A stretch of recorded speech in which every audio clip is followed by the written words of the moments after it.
Welcome to Desert Wanderers, produced by Salt and Light Radio. If you're new here, we bridge the gap between you and the person in the pew next to you.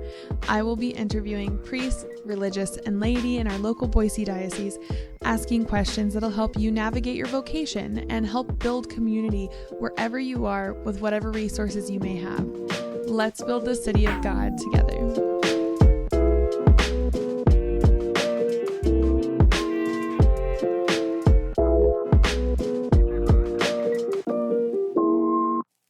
Well, welcome, Ashley. I'm so excited to have you on the podcast today. How are you? I am doing great. Thanks. I'm so glad to have you on. I actually reached out to you in regards to the women's conference because I thought your company that you work for would be a really good ministry there. But that didn't work out. It'll probably be a next year thing. But then I was like, you would be great to have on the podcast as well. And just for some background, so Ashley works for a company called Whole Mission doing NFP Marquette Method instruction. And so with that, I'll just kind of let you tell your story there. So kind of where your background, Yeah. and how you became an instructor and so forth. Yeah. So I was going to ask if you wanted the short or long version, but I don't really think you have a choice because it's kind of a long story. So That's great. um, I'm Ashley Klein. I have been a registered nurse in Michigan for over 10 years.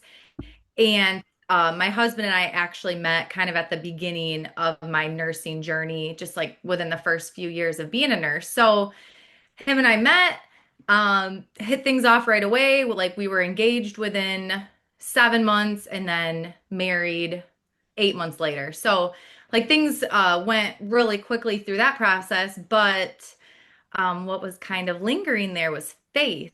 So he was a cradle Catholic and I was just born non-denominational, went to church, for Easter and Christmas or not at all. And then I believed in God. Like I definitely believed in God, but never explored anything further than that. So, Justin, my husband, really like just through his faith and watching him through his steps, like really kind of started burning this fire in my heart. And I'm like, I kind of want to be like him and kind of want to do what he's doing. So, through engagement, I would start going to mass with him and whatnot, but he never pressured me, never um, forced me to, or was like, oh, you're not going to come this Sunday morning at 8 a.m., like after a long night at the football game. It's like, nope, nope, you can just go. But as the months went on, I just thought, man, what is this burning going on inside of me? So my wedding gift to him was that I had enrolled in RCIA. So he didn't even know until like the day that we were getting married when he like opened the card that I shared with him I'd already enrolled. So he was like, "Are you kidding me? That's so cool." He wanted to talk about it, but like, of course, we had to like say all our vows and everything first. And afterwards, he's like, "Are you kidding me?" So that was really cool. I would never have been baptized. Baptized, confirmed, took Eucharist for the first time all in 2019. And then I was actually pregnant at that time, because that we had been married for almost a year. And then my first child, my first son, was baptized the same year. So through this, you can kind of see like by converting, I'm having these new notions. Like there's no preconceived notions anymore. Things that I like thought of. It's like, wow, this is what it is. Like there is true belief here. There's concrete evidence of things here. So that led me into like, wow, there's a whole world of information I do not know. Um, so through pre-Cana, when we got married, you need to choose what method of natural family planning you're going to learn. So even though I wasn't, Catholic, we waited till we were married and I still chose to do symptothermal method at that time. And it was just very, very, very challenging after we had our first child. I was like, oh my gosh, I'm going to have a dozen kids, which I do have 5 kids. So, we're almost halfway there. But I was like, I'm literally going to have a dozen kids. Like, is this what God wants for me? And I randomly stumbled upon someone like, oh, have you heard of this Marquette Method? So, I mean, I was like 3 months postpartum.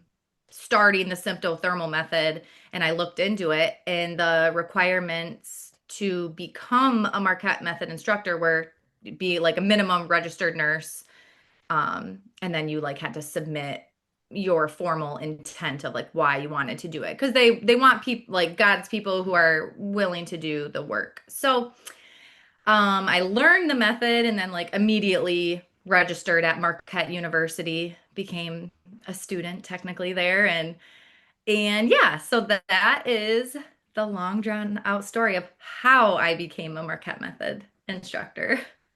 I was like thinking the same thing. After we had our son, we got pregnant right away with our daughter because I didn't realize that like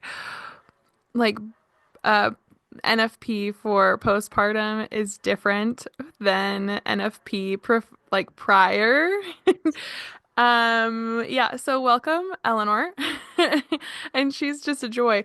But I remember after Eleanor, I was like really on it. And I think that's actually when I reached out to you is I don't even know if we had Eleanor yet. And I was like, we are going to get this under wraps. Like I can't function. Like I was thinking I would be so overwhelmed emotionally because of how draining it is. Your first child going from 0 to 1 is obviously the hardest. So yeah, I can I think I definitely had a similar thought about I'm gonna have a dozen kids. How is this possible? I mean, I had once like using a method that works for you is desired, by Jesus himself. So I think it's important that people know there are options because at the time of pre-Cana, my church didn't have a Marquette Method instructor, right? So now I'm able to speak to these couples and offer them just some information on it, right? Some of them still do symptothermal or basal body temping or,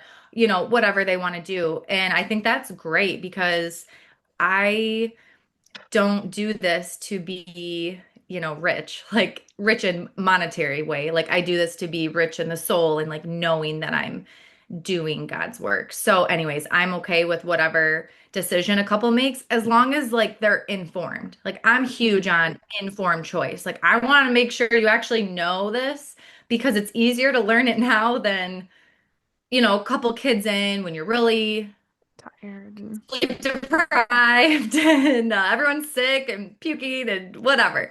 So, as long as they know, that's all that matters. do you actually teach for your parish or do you offer like classes at your parish then? We have a couple here that do the couple to couple league and they kind of help a lot of the couples in the area, but we don't have a Marquette instructor in Idaho to my knowledge yet. Yeah. My parish is very small. So I live in an area where we have three Catholic churches within 5 miles of each other. So you would think, wow, that'd be a lot. But like, I mean, I think there's maybe around like 300 active families at my parish, right? So that's not even including just engaged couples. So there isn't a whole lot of couples getting married each year, like maybe between 5 and 10, just at my parish alone. So I do not formally teach at the church. I started out, when I started teaching Marquette Method, so what? It would have been over like 6.5 years ago. I did. And it was cool, like just like seeing how things have changed over time. I remember like they had ancient technology and I was trying to figure it out. I couldn't get my screen up, so they had to learn from my laptop. And I just laughed and it was like five ladies who were like, "We don't care. We just need to abstain or we want to have intercourse, but like we just need to not get pregnant right now. So like we don't care if we're looking at your laptop." So I just remember going from that to now, I mean, whole mission seriously has streamlined the process for all of that. Like the platform that they have makes it so I don't really have to do a lot of work other than make sure I'm knowledgeable, I'm competent, and I show up to my classes and I follow up with people, right? Do you feel like you still meet a lot of people that don't know about NFP? Um, I guess out and about because most of the people that are coming to you obviously know about NFP. They're asking for you Yeah. to teach them. So I guess what does that look like in your sphere? My sphere is very Catholic, right? Honestly, my cohort, everybody is practicing. I left bedside nursing technically only the day that I found out I was having twins is when I said I'm finally leaving the hospital. So, it's only been a year and a half technically since I left the hospital system, but I haven't worked full time, part time as a bedside nurse in like 4 years. Wow. So I am not really around many other cohorts anymore like I used to be. And it is partially by choice. I know. I love my little Catholic bubble. It's so Yeah, comforting. it is. Like I was not, always naive, right? Like I am a convert at, let's see, I was 26 years or 26 or 27 years old, when I converted. So I had a lot of years of quote unquote, secular life, whatever you want to call it. Like I'm good. Do you feel like you have, sorry, this is one more question, then we can kind of dive back into the Marquette Method. But do you feel like you have anyone that is coming to you in from like a secular sphere just to understand like the Marquette Method from a health perspective? Yeah, yeah, we get that. So it's definitely not the majority. I mean, I'm sure my director would have the percentages on the amount that enroll for that. So it's definitely not a large percent, but we do. I mean, when people come, sometimes they're like, "Oh, I don't need the marriage prep certificate for my church," or no, I'm not a Catholic. And that's all great. Like we're just talking about healthy things, natural things for a body that God designed, right? Like he designed us to be cycling and to be um intimate with our spouses fully, right? Like not stopping any part of that. So if I can help anyone just by talking through the concept, right? I think people are just afraid because they don't know. Yeah. Like they're so afraid of that. Like, oh my gosh, I can have intercourse without a condom or without being on birth control. It's like, yes, you can. It's called self-control. And you do that when you're not fertile. And they're like, well, what does that mean? Not fertile. Like it's just all about the education. And I think it starts from childhood. I think the parents should be having this conversation. So um, I was actually about to start my own program called Cycle Basics. And then Home Mission, it was so funny. They were like, "Oh my gosh, someone that works for us just started this program to teach teens." And I'm like, "I was literally going to do that for my parish." And they were like, "Oh yeah, just use the information," right? Like I'm not charging anybody. So I just got to use their PowerPoints. It's all information and things that I know. And so I had to create a ministry at my church. Like I had to fill out like 12 pages and have the pastoral council approve it and all of that. So I have the ability to teach parents how to teach their children, if that That's, makes sense, yeah, because that's that's where it stands. brilliant. I'm like, got to figure this out because I was never taught, and because my mom was never taught, right? Like there's a naiveness there. If you don't know, then you don't know. You don't know what to teach. You don't know what to tell people. Do you feel like I know that you said you have five children, and I don't know their ages, but I guess just on another brief tangent would be, what age do you think you should start talking to people? Because I think once you hit puberty, it's almost a little too late. Like it kind of needs to start a little bit before that. That's just my mind. But what's your opinion on that? And like, what kind of conversation should people be having with, I'll say their daughters specifically, because this is going to be about their cycle. Yeah. Yeah, so I've never put an age on it simply because everybody knows their own child, like their mental capacity. I mean, we know that prefrontal cortex isn't like fully developed or anything till they're way older. But so we have to judge ourselves based on their behaviors. How receptive are they going to be? Are they going to freak out? Are they going to understand? Whatever. So, one of my daughters is 5, And we talk about periods and stuff. So when she was 4, she always wanted to know, like, oh, why are you bleeding? And I just said, oh, mommy's bleed. Well, now that she's 5, she's like, so I have to be a mommy to bleed. And I felt like she could handle me just being like, you'll be around 12 actually when that will happen. So, and then she just kind of went and played after that, right? Like she didn't keep pressing me for questions. So I think as the parent, the mother or father, it's in my opinion not the mother's responsibility. It's both because a child should feel comfortable going to either parent. Hmm. I think once they keep asking questions, it doesn't stop at the one question. They keep asking, you're like, okay, you can maybe handle more of this. But if they just let it be, then maybe it's not time to dive into it more yet. Yeah, I I feel like even postpartum, it can be like I have my oldest is 3 and he's a boy and he walks and he's like, "Mom," and I'm like, "Thanks. I totally didn't want you to walk into the bathroom, but here we are." And he's like, I was like, "This is just what happens when you have a baby." And he was like, "Okay."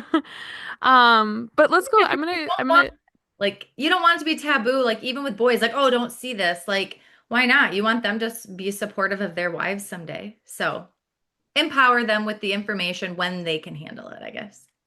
And how do you, that's the one thing you said earlier, though, was that you think that the couple should do it together or that they should be able to talk to either person. So, like, what kind of conversations do you have with your spouse or tell people to have with their spouses so that they can talk to their kids if by chance the daughter or son asks the dad instead of the mom, right? Just not shutting the conversation down. Like there should always be an openness, like, oh, it's safe to go to dad with this question. He may not have the answer, right? Like we don't have to train our husbands to know all these ins and outs. But I just don't think that the husband should shut the conversation down. So just by being open-hearted, like that is a really great question. If he knows the answer, maybe share a little bit, or let's get mom involved in this conversation. We can talk about it together. So I'm not necessarily saying that he has to give all the ins and out details, but he still needs to be able to be involved so the daughter really feels safe. Okay, so really quick I'm going to go back just a second and I'm going to read this off from the USCCB website and I'm just going to outline what NFP is for anyone that may not know. So NFP stands for Natural Family Planning, and according to the USCCB, I'm reading it directly off their website, is an umbrella term for the certain method used to achieve or avoid conception. These methods are based on the observation of natural occurring signs and symptoms of fertility and infertile phases of a woman's menstrual cycle.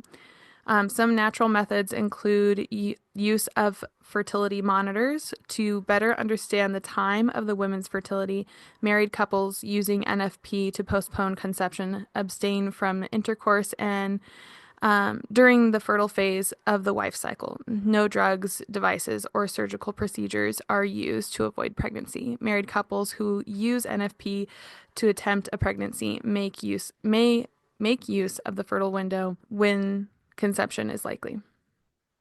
So that's kind of what we're talking about today, but specifically we're talking about the Marquette method. And you kind of gave us an overview of how you got into this, but how do the different methods differ, right? So there you've named a couple earlier, but how do all the different types of NFP methods differ? Yeah, so I think of it as different biomarkers. Like God designed our body with cervical mucus. Cervical mucus is estrogen driven, and you need estrogen rising to develop an egg. So if a woman's estrogen is rising, their egg is developing and their cervical mucus is turning more fertile. So again, you're entering fertility. So if you need to abstain for mental, physical reasons, which the church outlines what all that is. If you're just abstaining for a reason, then yeah, you stop having intercourse. So cervical mucus, was given to us by God. And then God blessed us with progesterone. Progesterone rises after we ovulate. So after ovulation has occurred, the woman is no longer fertile, conception is no longer possible. The basal body temperature shift occurs once that progesterone rises. So if someone's testing temperature, it's like, relatively the same, and then all of a sudden they'll have this temp shift. So that's what basal body temperature would be looking at. And then we can move on to luteinizing hormone. So there are like little LH strips. They're called ovulation predictor kits. Those are going to look at luteinizing hormone only. So when a woman has an LH surge, and then this LH strip is going to be positive on the day of the LH surge. So those are able to be used. And then we move on to these hormone monitors. With the Marquette Method, you have the Clear Blue Fertility Monitor, and then we do have like preliminary protocols for the MIRA monitor. So with the Clear Blue Fertility Monitor, the research has been there since the 90s. Dr. Richard Faring, amongst other doctors, had done that research, and that monitor itself looks at estrogen and LH. So I already explained estrogen means an egg is developing. So it means, you are fertile. And then LH means that you are about to ovulate within 24 to 48 hours. So both of those hormones are seen with the Clear Blue fertility monitor. And then you have now the newer monitor, which is MIRA. Those or that monitor is being studied right now, has been studied. It's like over the last 2 years, thousands of charts. I mean, so much data is included in that research study. And I know Dr. Thomas Bouchard actually just came out with some of his like preliminary research. So I need to listen. It's like a 2 hour long session that I need to listen to. But anyways, so with the MIRA monitor, that is looking at estrogen, LH, and progesterone. So you're seeing when an egg is being developed, you're seeing when ovulation occurs, and then you're confirming, yes, ovulation is done with the progesterone. So it really just depends again where someone is at on what level of fertility monitoring they want to do. If they are very observant, they feel like they have time to pay attention to their own body's biomarkers, then they can do pretty well with LH strips, cervical mucus, basal body temperature, a combination of any of that. But if someone is very busy, on the go a lot, and just needs maybe like their hand to be held a little bit more, is what I would call it, then these devices can do that for them. So I do not say that they provide more usable days for intercourse. I cannot say that because I have seen hundreds and hundreds of charts. I've used Clearblue, I've used Mira, I've done it all. So I cannot say that it actually provides more usable days, but I can say it provides more clarity. We did, I forget which, the basal body temperature is what we started with. And I just basically fell in love with the Marquette method as soon as we found out about it.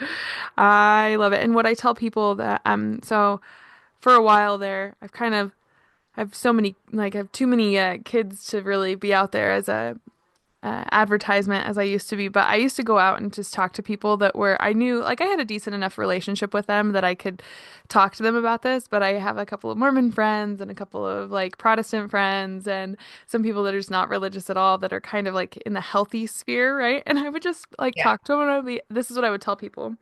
I was like, if you can remember to take your pill in the morning, you can remember, like, sample your urine in the morning. Like, really. If you can remember one, you can remember the other. It really feels that simple sometimes. I mean, there's times where, like, the day gets away from me and I don't monitor that day, but then I just know in advance, like, oh, well, this is not a usable day now, you know? So, I think that was a very nice way that you put it. I feel like I'm a little bit more direct. I think we should live intentional lives.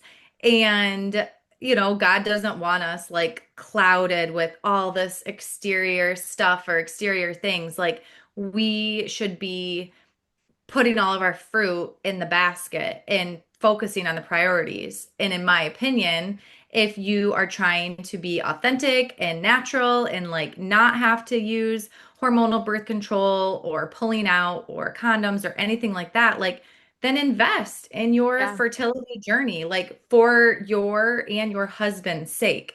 Yeah. So I'm a little bit more direct, like make this a priority and take off your plate some of these other things that don't need to be there.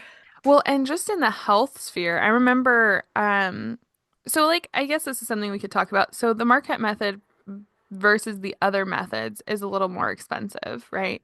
Like if you're doing Creighton, you can get away with not spending very much money at all. But I, it's like, my dad always said this, you can have something fast, good, or cheap, pick two. And I feel like I have fast, clear data and um it's good. But it might not be cheap. So that's okay with me. You have to pick two. But I think what I would say is I've actually had a couple of friends that are like, yeah, I would rather pay the price for the MIRA to have a little bit of mental clarity because this is we're talking about people that have like two or three kids and they're like, okay, we have like two under two or three under three or three under four, I'm under five. yeah, right. And so they're like, I just need a little bit of a break, just a little bit bigger space.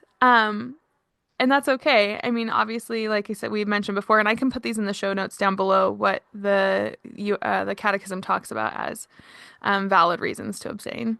Well, and I just want to stop you there. Like, we have to remember it was, I believe, the Latin word grave reason. So, like, then in English, people took that as grave reason. It's grave. And if you look up the Latin form of grave, it doesn't mean what grave means in English. But So that's really interesting. Like it's not, I've had a lot of people press me on this is birth control. And oh yeah, it's like, you are still open. There's still a chance of pregnancy. There's a 1.6% chance of pregnancy in regular cycles and a 2% chance of pregnancy in breastfeeding cycles, followed perfectly, right? So there you are still open to life, but at the same time, God does not put it on us to like, especially medically, baby after baby after baby after baby, but he also wants us to enjoy our spouse. So yeah, I switch it to that grave reason, not grave reason. yeah. I agree. And I mean that's really interesting though because I think in the Catholic sphere you actually see people that take that on to like they do really press you on that when you talk about it, which is interesting. Some people even press the opposite reason. Like, well, I think oftentimes people are kind of looking for a reason to space it out. They're like, please, I can't handle that. But then there's the other, the other kind of side to it is some people I've interacted with have been like, oh no, but that's not serious enough. Like, if we really are trusting in God's providence, like that's not serious enough. And I think the truth is that there are different reasons that we can space our children, and one of them could be health reasons. I've heard of a friend of mine who had multiple kids back to back to back to back, and then she ended up having to have an emergency hysterectomy after her last baby because her body just was failing at that point. And it wasn't that they would take it back or they regret having their kids in that succession or anything. That's not the case. It's just to state that there are like actual legit medical reasons to give your body a little bit of a rest. But going back to what I was saying about the price of the Marquette method, I got kind of frustrated at one point because I was like, why doesn't my insurance cover this? Why doesn't an insurance company cover this? But they'll cover, some companies will pay for IVF or some companies will pay for birth control or all these other things. Like, but why won't they cover like a fertility monitor and fertility sticks? Like that doesn't seem, especially if you're using it in a way to either space or to conceive. Like those things seem more natural.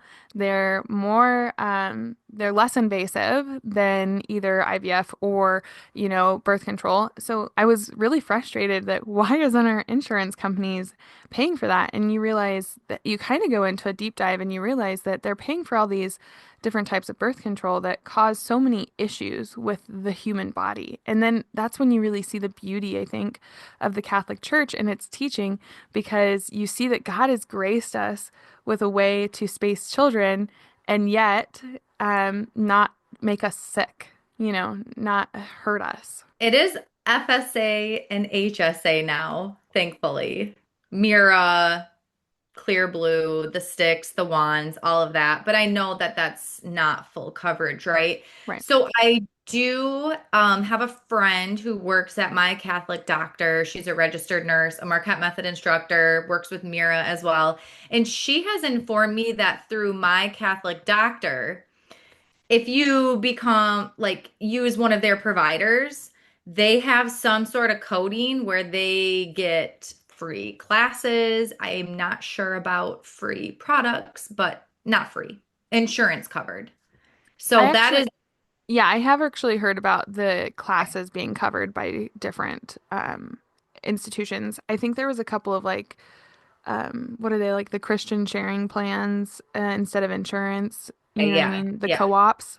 I've heard of a yeah. lot of those ones that people have said that they've gotten their classes covered from, and they've actually, I think, in the like Christian sharing plans, they've actually gotten their wands even covered and stuff, which is kind of Yeah, I crazy. feel But like it's worth exploring. So if somebody is listening and is like, I am paycheck to paycheck, but I need this, right? Like I need this. I think it's worth investigating, um, getting the coverage of some sort of like wands and those things through my Catholic doctor. Again, I do not have the answer, unfortunately. Now, when it comes to classes, like with Whole Mission, we sponsor couples. So, I mean, is so many thousands of dollars each year that goes to sponsoring couples for their courses and whatnot. So, there's like a button or an email that they send to Giovanni, the director, and he reviews the case, and none of us instructors know that that client came on scholarship. Like yeah, we are not made aware of that. Whole Mission takes care of that. that's really So it's all, beautiful. yeah. Are there any limiting factors in which someone would use Marquette Method or wouldn't be able to use Marquette Method versus another one, or what does that look like? I think someone needs to be competent. I've had some clients have a pretty hard time because um they're just not able to grasp the different readings. Even if I educate them, they're still just not able to grasp it. So I think if there is a little bit of a competency issue or an issue maybe with like learning more extreme things, they would have a hard time. Now, with an instructor, at least, like, again, I can hold their hand through it. I can talk to them as many times as they need to and really try. But at the end of the day, um, the significant other may actually have to be the one to like step in and do some of the work if the woman is not able to. So I've encountered that a lot, not the majority, but a lot, and it is a barrier for sure. So you need to be able to like know what the values mean and know how to use the application and know how to like test properly so there are no errors. Yeah. And So that's the barrier. sometimes I also think that I fell into this, I'm sure, is like getting frustrated, especially postpartum, when you're like, I am getting, well, with the clear blue monitor, I got highs for like, I don't know, it Oh was yeah, like I remember you 4 months. getting I was so mad. And because you have to, so you take it, you get a high, and then you have to wait 10 days. I believe, is it 10 days? And then you reset the monitor with the clear blue or something like that. Anyways, and I just remember I would get a high and then I would wait and then I would reset and I would get like one green and then it'd be like high again. I'm like, oh, I'm so mad. But I loved switching to the MIRA because it didn't necessarily change my readings much, but what it did do is give me the clarity of being like, no, this is a legit like Yeah, you can see high. it all 10 of those days. You're not Yeah. just having like one reading, okay, well, has my estrogen gone back down? Like you get to see it every day. Yeah. So I tell people financially, okay, financial burden or mental burden? Yeah, exactly. Do you want to take on? Is there too much mental burden going on? Because that is going to cause an issue with cortisol. That is going to cause an issue with sleep, sex hormones. Like it is going to cause a multitude of issues that can actually linger for years. So, sometimes it's more worth the investment of just buying it and paying for it than the mental. And again, I don't know everyone's financial situation, but the husband and wife can sit down and really figure out what they can take out. And if, again, they can't, if there's nothing, then explore some opportunities and try and get things through insurance. Okay, so one thing I want to go to, the next question I want to ask has to do about the couple doing it together. So, do you think that it is important for a couple to be going through this process together and doing the whole journey of NFP together? That's the first question. Listen, I've been doing this for a long time. I've heard every question under the sun. I know what you're saying, and the answer is yes.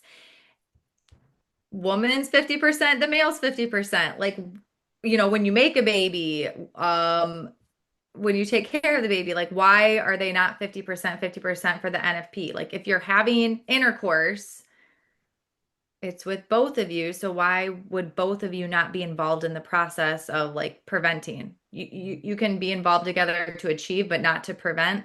Like it just doesn't make any sense to me. I don't think the husband is going to be like, "Oh my gosh, what time is the class? I can't wait to be there." And like, do I need to take notes? No, they're not going to do that. But they, if you have a supportive spouse, they will be there with you. They will hear probably half of the information, which I think is better than none. And it is the openness and willingness again. Like if Yeah. you open your heart, we don't know what God is going to put there. Like we don't know what graces are going to come back. It's too much for the woman to bear on her own. Truly, it is. Graces are poured upon the couple, both the husband and the wife, as they work through the process. So by being together and learning the instruction, again, the woman is primary. It just is. You cannot take away from that fact, but she can potentially delegate to her husband if she needs to. Um, so my last were twins, so it was going to be number four, and it was number 4 and 5. And the postpartum time was very interesting because I'm not nursing just one baby, I'm nursing two babies, and I have three other very young children who need me. So testing with a monitor was like not on my mind at all. And my husband was like, he is not a forceful person at all. He's very gentle, but he's like, okay, what's going on? Are you starting to test? And I'm like, yeah, I did. And then I forgot, or I just literally couldn't get to it. Like, I mean, I've been sitting in this lazy boy chair for like 4.5 hours. I literally haven't moved. So I was like, "Do you want to test for me?" He's like, "No." So I mean, I'm just saying you can though, right? Like you Yeah. can say, I said, "Do you want to test for me? I'll pee in the cup. Do you want to test it?" And he said no, but I've told that to other clients and they've done it where the wife will urinate in the cup. She teaches the husband exactly how many seconds to dip the wand in for and stick it in the machine, and it just helps. So again, I was like, okay, you're not going to help Tess. Like I'm probably going to forget right now. And remember, as the months go on, there's always some weight lifted off our shoulders and things change, but it helps the man. He didn't want to do it. It's like, well, you don't want to do it. I don't want to do it either, right? Like it helps him kind of understand, like, oh wow, she's trying to put this on me. Like it must actually be that burdensome. So Yeah. I also think what helps again, and this is referring to the MIRA because again, I started with the clear blue and went to the MIRA. But one of the things that was helpful is my husband to see the app because then he could look, oh, like yeah. I see this. And so there's like a two-part thing where he can see where I am, like physically, right? Like my levels. but then he can also look at me emotionally and be like, maybe I'm not gonna ask tonight, or like maybe I'll be more romantic. Like who knows? Like, Yeah. and he'll be able to look at that. And so it's yeah, we when we were doing the clear blue monitor, I had like these little cards. I think I had red and green cards, and I would just Yeah. flip it in the morning so that we just didn't have to. That wasn't like an argument or something that we felt like we weren't connected in. Do you You're hear that people do similar things or have I different mean, those methods? are things that I teach. Like I tell people, some people struggle more than others with abstaining. Like it depends on the communication and it just depends on the roles in the relationship. Everything is just about communication. If it's seeming too difficult for the woman or it's just like it's like too heavy on them, then like let's come up with ideas. Like you said, the green card and red card, or green sticker, red sticker, green magnet, red magnet, like put it on the bathroom mirror. Like, let's have the husband help with testing. Okay, so say he doesn't want to be the one to, dip it in the urine. He could be the one like managing the chart and making sure Yeah, it's syncing up properly. Um, buying the materials like, oh, I get a lot, oh, I forgot to order my box, which I just think they should be on subscribe and save. subscription. Yeah, yeah, But for those who can't or like are really penny pinching, like leave him in charge of ordering them and buying them.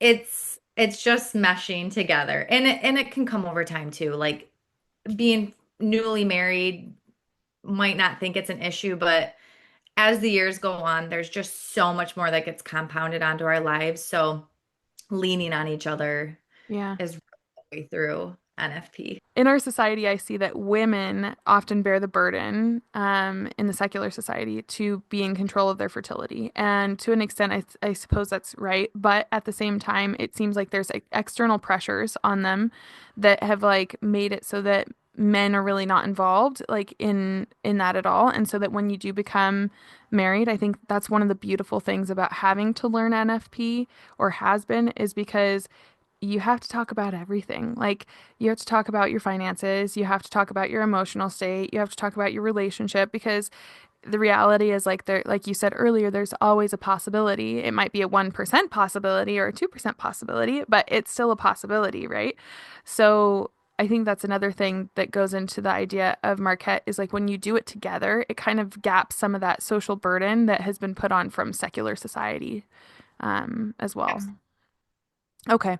So then let's talk about Marquette and let's go into infertility. So a lot of this has to do with people that are, having natural cycles that are, ovulating well. But what about people that are not ovulating well? What do you see when it comes to using NFP? And then remind me, did you say that I think in our class you talked about some hormone like expertise, like if you were having problems that you could address that. So could you go into that a little bit more? Yeah, so I work for a naturopathic doctor. Her name is Dr. Nicole Morris, and she had started an infertility program, several years ago. And then we connected through Instagram. Honestly, I was just because I live a holistic, non-toxic life. I have for the last 6.5 years straight. So she was just one of the people that I followed, and I was like, I feel like she could use me on her team. So I just direct messaged her because she lives in Michigan. I was like, hey, I live in Michigan. Hey, I'm Catholic too, because she's a Catholic doctor. And um, yeah, so we had an interview and she's like, yes, I would love you for the team. So I am the cycle coach for the Fertility Formula Masterclass, which is an infertility program for married couples. And it's a Christian-based program. So we are the only Christian-based infertility program out there right now. Wow. And what my role is as the cycle coach is to like quite literally help them chart. I mean, there are clients who, we've got 20s, 30s, 40s, and some that are like cycle day one or like my cycle length. Like, yeah, I bled for 5 days. I'm like, no, like the start of the period to like the day before your next period. And so like I'm teaching basics.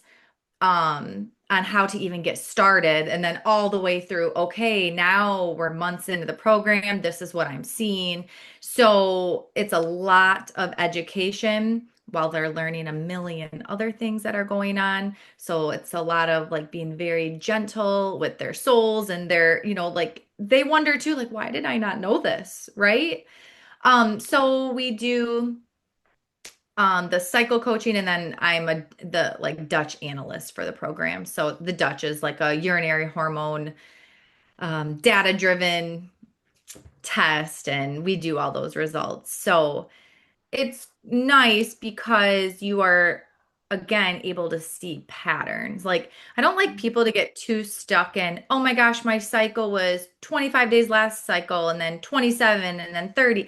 Like, when people get really, really fixated on minor changes, I'm like, okay, we need to talk about this, because sometimes it's like a mental block. So Yeah. it's more patterns. Like, what am I seeing? So by like using the Marquette Method data, the research data, because we have a lot of clients who use MIRA. I don't have any clients who use Clear Blue, simply because it's not enough information for Right. infertility Right. reasons. And I mean, I have everybody on LH strips. Every single client uses LH strips, unless they need to take a break, to be honest. So I'm using Marquette Method, like research data, knowing what it means when they're getting closer to ovulation, and when fertility ends, and those types of things, just to yeah, keep checks and balances on each phase of their cycle, because there's 3 phases, and each of them have different sex hormone levels during each of them. So I can have them get labs tested, during this first phase, and then like different labs tested this phase, and then different, like we break it down really deep as the program goes on. So charting is absolutely crucial for clients that are struggling with infertility. Have you seen like I kind of wonder because again you kind of said that you're more holistic. Have you seen any patterns with infertility like maybe stress or different like products or I'm not saying like you have to name anything specifically like brand wise or but like have you seen any kind of correlation with infertility in that way? Yeah, yeah, we do, right? So as you said, correlation, because the research just isn't out there. Unfortunately, there is not, millions, if not billions of dollars in the holistic industry. Hmm. So it comes from a place of trust in your providers. Like Dr. Morris is a doctor, and we have other doctors that work for the program, right? But it is going to seem a little like, oh my gosh, this all sounds like I've never, like it's foreign, because it is. Because if you've never been taught these things by your parents, it's all going to be like, how did I not know this? Environmental exposure. So we're talking pesticides or food that is not organic. Um, Air quality, living, next to fields that are sprayed a lot, or orchards, or golf courses, or just anything that has like a lot of different sprays or dusts, or allergens, which you just get, do some air purifiers and some different things in the house for that. Water quality. Oh my gosh, these water tests, the EPA water tests, or whatever we see of them. Oh my gosh, it's honestly, it is like ruining male sperm Mm. and egg quality. Yeah. Bad. So purified water, right? Like, we can only control what we can control. Like, don't be afraid to go outside and breathe the air. Like, don't Yeah. be Yeah. afraid. Okay, you're out and about, and like you have to like you're so thirsty, and it's gonna be hours. Like, okay, have the sip of the water from the fountain, but like have filtered water. So like those are the environmental exposure things that come off the top of my mind. But and then you got to think of like lifestyle. Yeah. Toxic products are everywhere, and it's just because the marketing has been so great for them forever and ever and ever. They are Fragrances. so bad. That's so bad for our DNA. I mean, it literally is damaging our DNA. There is research on that. That is not foo-foo, okay? Well, none of this is foo-foo, but like you can find the information. No fragrance added to anything. Guess what? Essential oils smell amazing. Are those products that are made with essential oils more expensive? Yes. So guess what? Cut back. Like, don't use lotion. Honestly, no one has to have lotion. Just have some more cellular hydration, like electrolytes and stuff in your skin, like won't be as dry. You won't need it. Soap. I mean, our microbiome doesn't need to be washed very frequently, to be honest. Like, unless you fell in a cow pen, like you scrub your body every day with soap. So, yes, some of these products are more expensive. That is undeniable, unless you make them yourself. But don't use as much of them. Like, we live in a society of excess. Yeah. We just like overuse. Like, let's reframe our thoughts and think back to, over 100 years ago. Like, what did people do? What did people use? What is like we don't need to be convenient, right? Like, how do we just survive nice and healthy? So the fragrances are bad, the products we use are bad, like the different cleaning agents and laundry and floor stuff. I mean, everything is stripped in my house personally, but that was a journey, that built upon each other over the last 6.5 years. So it is a lot of information when someone hears it all at first. Yeah. It's very overwhelming. So step based. All you gotta do is take it one step at a time and do what you can handle because it is important, but being overwhelmed is also not good. Right. Yeah, I kind of told you offline that my daughter has really bad eczema, and she was saying, or one of the things that we went on was this whole journey of like they were like cut out all of these foods, then get an air purifier, then get a water purifier, then have a water purifier for your bath, and have like make sure you have like certain laundry detergent that's not, and it's this huge thing, and it is really overwhelming. I think it Yeah. probably took me like a year to actually feel like, okay, we're gonna tackle like one thing at a time when I have mental capacity and just like be able to do, but it was super overwhelming. And so I'm assuming that you're saying that's the same kind of things. These are all just toxins that we're just normally dealing with that affect Oh, fertility as well. big time. Mold. Oh my gosh. Mold, I would say, is almost number one. Mold, a history of exposure from previous homes or apartments or work environments, like literally got to think of work environment too, or current homes. So the mold and what it does to hormones is unbelievable. And again, sperm and egg quality, it's unbelievable. So I would say I don't have a percent, but a very good majority of clients need to do the mold protocol and some sort of remediation for mold exposure Awareness. Mm, to take the next steps. interesting. Okay.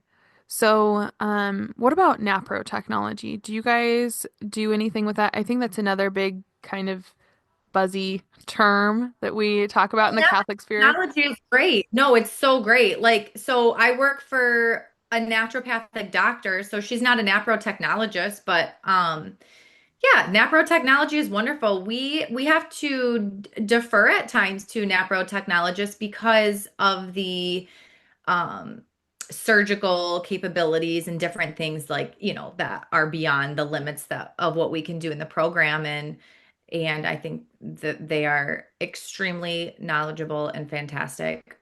Does the Marquette method work with Napro, or is it only compatible with Well, Creighton method? yeah, right. So they used to say, like, I'm only gonna take you if you learn the Creighton method.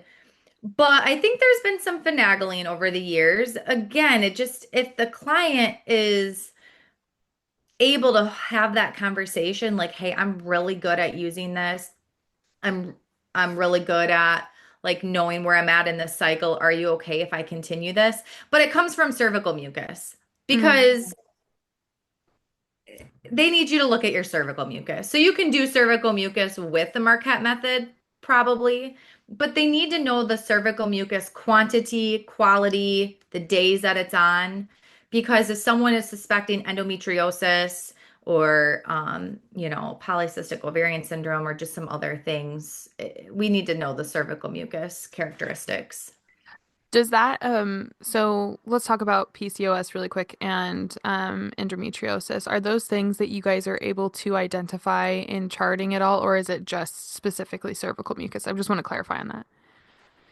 Um, yeah, not by you cannot use a chart and say like I guarantee this is what's going on. With polycystic ovarian syndrome, if it's unmanaged, so they can like go back and forth between having it be really managed and living fabulous lives or like go back to it not being managed. And when PCOS is not managed, I see multiple LH surges. Mm, So I yes, can in a see. chart, if I see someone have multiple LH surges, I'll ask them like, do you have PCOS? 9.9 times out of 10, they're going to say yes.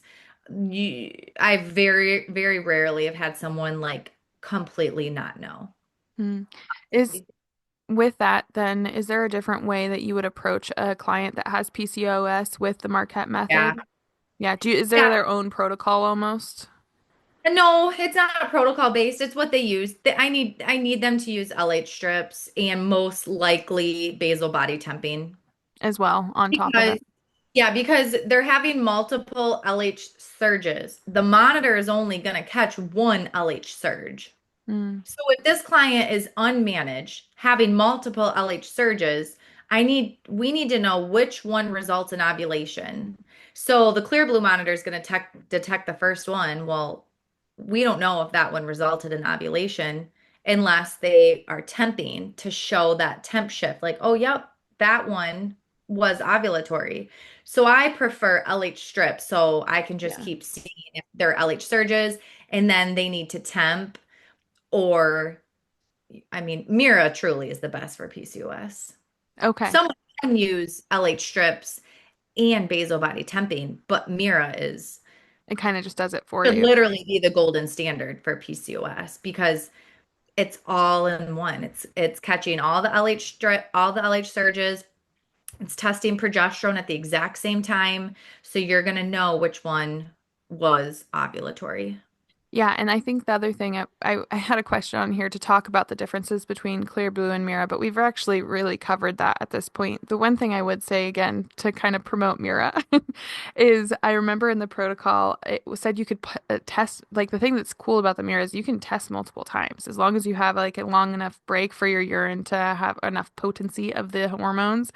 Like you can test multiple times in one day versus like the clear blue, it's like you have to wait the 24 hours before it'll even let you test again. So I always liked that too when I was like, I don't know, that feels like I feel like something's weird and I've actually had it where it was like high and then low that like, it was high the day before and then it was low and I was like, I don't know if that's true. And then I waited and like tested again later that night and it ended up being high and then I ovulated like the next day. Yeah. So there's some of Because the that kind of urinary hormones, right? If it's yeah. like more saturated, you're not going to have as much hormone in that result. But if it's really diluted, you're probably going to have more hormone. The time of the day, I Hmm. mean, I like Mira because my LH surges are typically more evening based. I would say 50%, at least 50% of my clients have been evening LH surge, more so than morning. So I like evening LH testing the best. So with Awesome. Mira, they can do that. Yeah, exactly. Okay, so I guess just to kind of wrap up here, I just wanted to say what if someone is listening to this and they're like, okay, you know, I have maybe they're saying maybe I've been dragging my feet, but it's time. Like I really need to like either start using NFP some kind or maybe they're saying like what I have isn't really working for me and Mira sounds or the Marquette method sounds interesting. How can they get more information? Yeah, so first, I would say, just make sure your heart is open to whatever decision you make because God will come in there and help you from there. Like it might be hard to decide, but you really need to leave that openness to God to help guide you through that. So have an open heart as you're making the decision.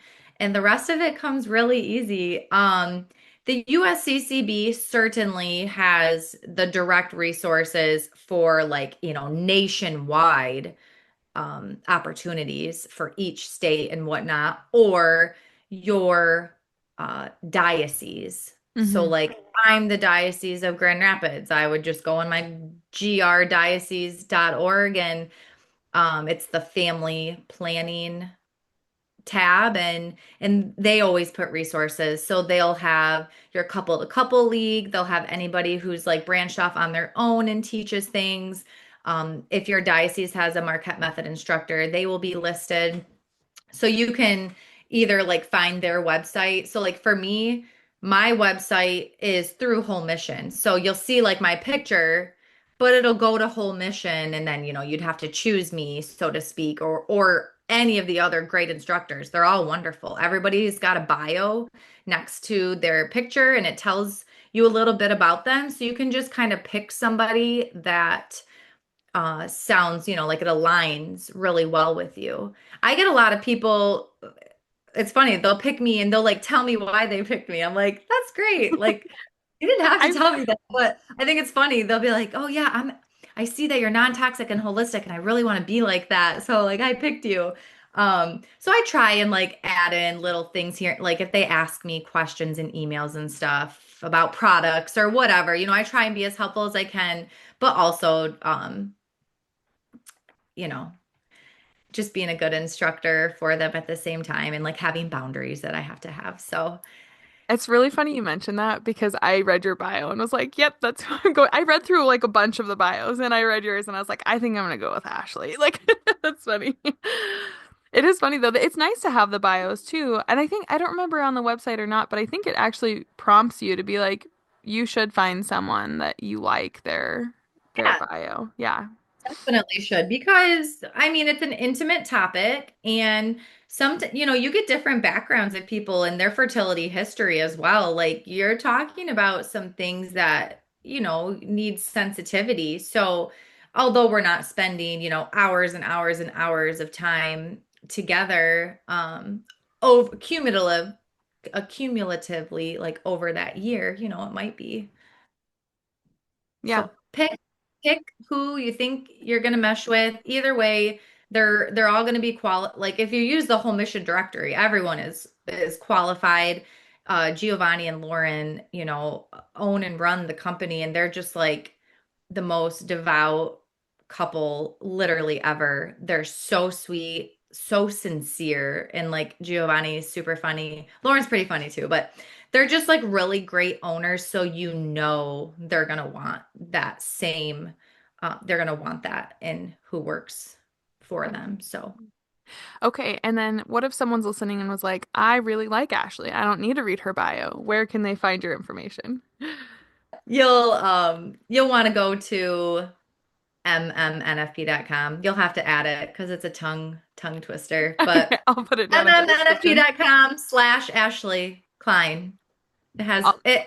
I mean, I do technically like have my own page through Whole Mission. I just do everything through them. Really, some people are off on their own, have their own website and handle it all. And, I'm fine paying them a percentage to have the platform and just be so great, at everything they do with the website and the protocols that you get and the PowerPoints and being up to date on the research and just all the different things, the client resources that you get. Awesome. Okay, well, Ashley, I'm so thankful that you came on the show today, and I will go ahead and put all your information for the Whole Mission website down below, and I'll probably link on there to just their about page, kind of explaining Whole Mission, but also the Marquette Method for anyone that wanted to do some more deep diving there.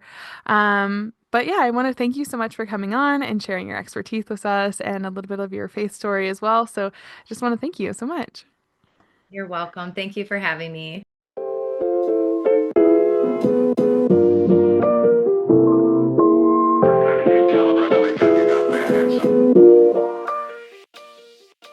Thank you for tuning in to this episode of Desert Wanderers. If you liked it, give us a thumbs up as well as subscribe down below. We're produced by Salt and Light Radio, so you can find us on social platforms at Salt and Light Radio or Desert Wanderers Podcast. We produce episodes every week and we launch them for you on Wednesdays, so make sure to tune in for next week's episode and we'll see you then.